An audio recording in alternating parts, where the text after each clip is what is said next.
My mom thinks she met a famous serial killer in 1976. About a year ago, I was sitting at home when I got a random call from my mom. She told me this story, which I had her write down for me later on. The following story is pasted directly from what she wrote. I know I must have been 11 or 12 years old. I know this because I was still riding my sister's hand-me-down blue Schwinn girl's bicycle. I got a new 10-speed bike at 13 years old, and I weighed around 74 pounds.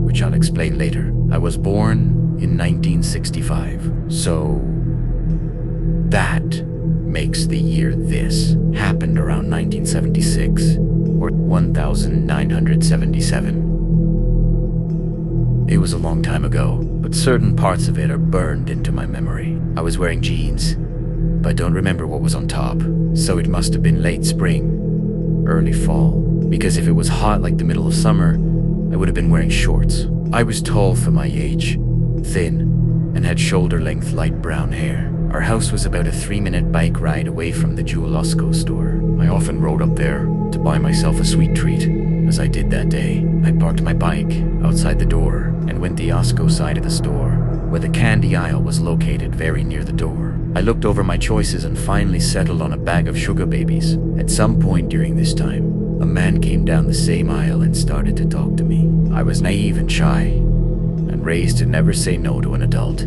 so I just quietly turned away and walked down to the opposite end of the aisle and turned back up into the greeting card aisle. He followed me and maneuvered in front of me. I don't remember everything he said, but I do remember him saying he could guess my weight and asked if he could prove it to me. Of course, I shyly said.